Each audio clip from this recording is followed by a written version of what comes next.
प्रणाम हिंदुस्तान। एक बहुत ही अजीबोगरीब, हास्यास्पद, निराली, पहले कभी ना सुनी हुई सनसनीखेज खबर, बिग ब्रेकिंग न्यूज हम सबके बीच में आ चुकी है। मुझे लगा कि मैं इस बारे में आपसे बातचीत कर लूं, थोड़े मजे कर लिए जाएं इस बात के। और विषय जो है डायरेक्ट महाराष्ट्र से आता है, शिवसेना से आता है, जो महाराष्ट्र के अंदर बैठी हुई 3 तिकड़ी और झोल झपाटे की सरकार बनाई गई है, वहां से आता है। वहां के शिवसेना के बहुत बड़े नेताजी, जिनके जो बोल हैं वो इतने बिगड़े हुए हैं कि मन कभी कभी करता है कि आप अपने मुंह को बंद रखें और कभी मुंह ना खोलें, तो ही आपकी भी भलाई, आपके शिवसेना की भलाई और हमारे कानों को भी थोड़ी राहत मिले। वैसे वाले नेताजी जो उखाड़ने से कम बात नहीं करते हैं। उखाड़ दूंगा, पटक दूंगा, किसी के घर में बुलडोजर चला दूंगा, किसी को भी गाली दे दूंगा, किसी के लिए भी कुछ भी बोल दूंगा, मेरी मर्जी आएगी, मैं तो करूंगा, क्योंकि मैं तो अहंकारी पॉलिटिशियन हूं। ऐसे नेताजी के घर से आ रही है। और जो सूचना है वो ये है कि वर्षा राउत, जो संजय राउत की पत्नी है, संजय राउत जो शिवसेना के बहुत बड़े नेताजी हैं, उनकी पत्नी ने प्रवीण राउत जो पीएमसी बैंक घोटाले के मुख्य आरोपियों में से एक है, जो वहां के पीएमसी बैंक घोटाले के 95 करोड़ रुपए खा गए, डकार भी नहीं ली। उनकी पत्नी माधुरी राउत, जो वर्षा राउत की बहुत पक्की सहेली है। और ये पूरा जो है चारों लोगों का जो सामंजस्य है वो बहुत जबरदस्त है। आपस में रिश्तेदार भी हैं, परम मित्र भी हैं। वर्षा राउत और माधुरी राउत कंपनियों में पार्टनर्स भी हैं, एक कंपनियों की एक साथ मिलकर के मालकिन भी हैं। उन माधुरी राउत ने वर्षा राउत को कई सालों पहले 55 लाख रुपए दिए।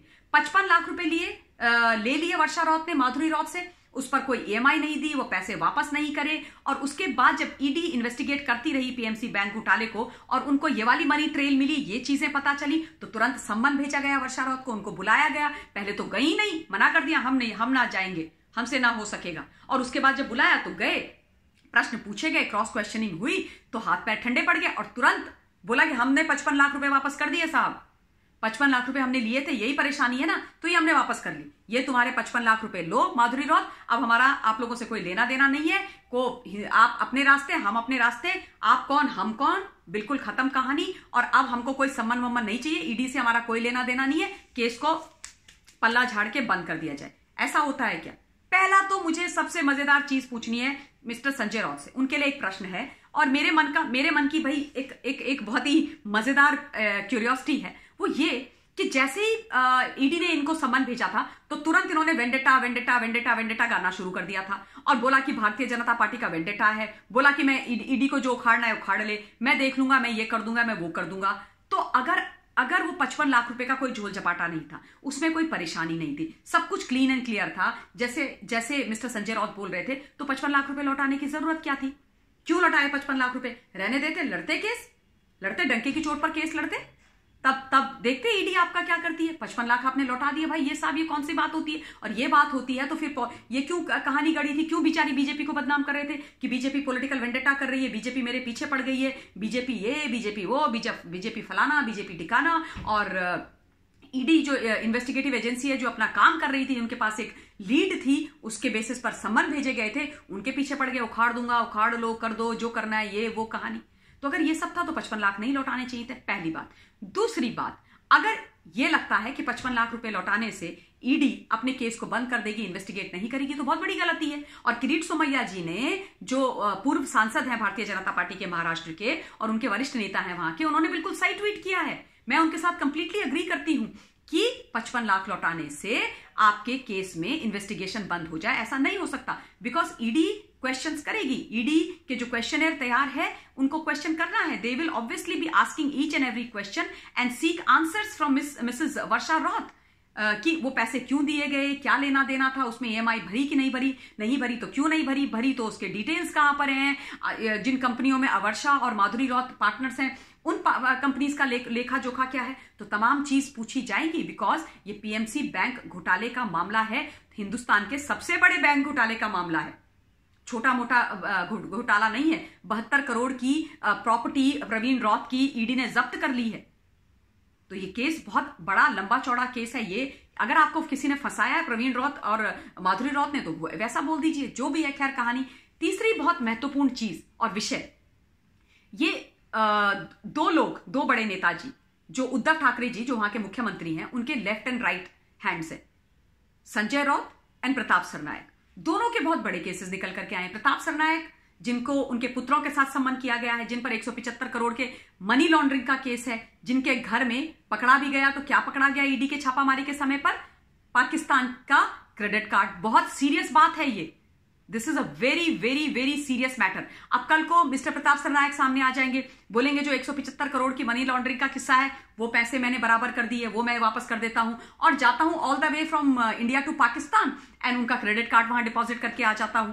तो क्या केस बंद हो जाएगा? क्या इन्वेस्टिगेशन नहीं होगी? क्या पता नहीं किया जाएगा? ये कौन सा नया मतलब तरीका निकाल दिया है केसेस को बंद करने का? ये कौन सी कहानी हो जाती है? आप मुझे समझा दीजिए। मतलब ये खेल के कोई नए रूल हैं? ये इन्वेस्टिगेशन के कोई नए रूल हैं? ये आईपीसी सीआरपीसी में कुछ नई तरीके की धाराएं बन गई हैं कि इनके तहत भी जो है पुराने केस, अगर कोई इस प्रकार के कोई केसेस हैं तो वो बंद हो सकते हैं। तो पूरे देश को बता दीजिए, पूरे महाराष्ट्र को बता दीजिए और फिर तो उस हिसाब से जो फेक केसेस, जो झूठे केसेस महाराष्ट्र की सरकार ने कुछ लोगों पर किए हैं, मैं खासतौर पर दो बातें करूंगी, उनके ऊपर किए हैं, तो वो केसेस तुरंत बिल्कुल इमीडिएट इफेक्ट से बंद हो जाने चाहिए। पहला केस तो ऑब्वियसली मिस्टर अर्नब गोस्वामी का है, राष्ट्रवादी सच्चे पत्रकार जिनका बुरी तरीके से विषंट किया जा रहा है पॉलिटिकल वेंडेटा के तहत। तो अन्वय नायक वाला जो केस है वो तो केस वैसे ही बंद केस था, उसको तो आर्बिट्ररी तरीके से फ्लोर ऑफ द हाउस में खोला गया है। और वही अन्वय नायक जिनसे मुख्यमंत्री जी ने मार्च 2014 में 19 प्रॉपर्टी 23,500 स्क्वायर फीट की खरीदी थी और उसकी जो टोटल लागत कीमत है 5.29 करोड़ है और उनको अपने नाम पर रजिस्टर करवाया नवंबर 2020 में। वही अन्वय नायक, उनके सुसाइड के केस में मिस्टर अर्नब गोस्वामी को इतनी बुरी तरीके से पकड़ करके जेल की सलाखों के पीछे तलोजा जेल में रखा, उनके साथ इतना बुरा बर्ताव किया, तो वो तो कोई केस ही नहीं बनता है। तो बंद कीजिए उस केस को। एक अंडरटेकिंग मिस्टर गोस्वामी दे देंगे कि ये केस गलत है, जो तो सुप्रीम कोर्ट, आदरणीय सुप्रीम कोर्ट ने बोला है, मिस्टर गोस्वामी बोल रहे हैं, हम सारे लोग उनके लिए बोल रहे हैं, केस ही नहीं है, बंद कर दीजिए। खेल के नियम बराबर होने चाहिए सबके लिए। दूसरा जो फेक टीआरपी वाला केस है उसमें काहे की 1400 पेजेस की चार्जशीट, फिर उस केस को भी बंद कीजिए, तुरंत बंद कीजिए और जिन पर चलाना है उन पर चलाइए। और दूसरी है मिस कंगना रनौत, जिनके ऊपर न जाने कैसे कैसे केसेस लगाए गए, वो तमाम केसेस तुरंत बंद हो जाने चाहिए। उनके जो घर वर टूटे हैं उसका पैसा मिल जाना चाहिए। एक डिक्लेरेशन या उनसे एक वो ले लीजिए अंडरटेकिंग कि मेरी तो कोई गलती है नहीं, मैंने ऐसा कुछ किया नहीं है, दोनों से, और हमारे केसेस बंद कर दिए जाएं। केस बंद हो जाने चाहिए क्योंकि जो नियम आपके नेताओं पर लागू होते हैं, जो मुख्यमंत्री जी के नेताओं पर लागू होते हैं, वो उन पर भी तो लागू होंगे ना। Just because they happen to be the common citizens of this nation, they will not get benefit of this new rule and regulation introduced by Maharashtra government and Mr. Sanjay Raut. Why? क्यों भाई? और आपके लिए ये होंगे क्योंकि you happen to be the senior leader of Maharashtra, because your party is ruling Maharashtra. इसलिए तो ये तो कोई तरीका नहीं होता है। तो ये जो कहानी है, ये कहानी बड़ी ही अजीबोगरीब है। इस कहानी के जो किरदार हैं वो तो अजीबोगरीब शुरू से ही हैं, लेकिन इस कहानी का जो स्क्रिप्ट है वो भी बहुत ही एकदम नीलबटा सन्नाटा है। तो प्रश्न पूछे जाएंगे, ईडी प्रश्न करेगी, और अगर ये होता है तो फिर अर्नब, कंगना और बाकी लोगों के केसेस भी वापस ले लिए जाएं, सेम तरीके से, सेम रूल्स के तहत। इस वीडियो के लिए इतना ही। बहुत बहुत धन्यवाद। Stay blessed. जय हिंद।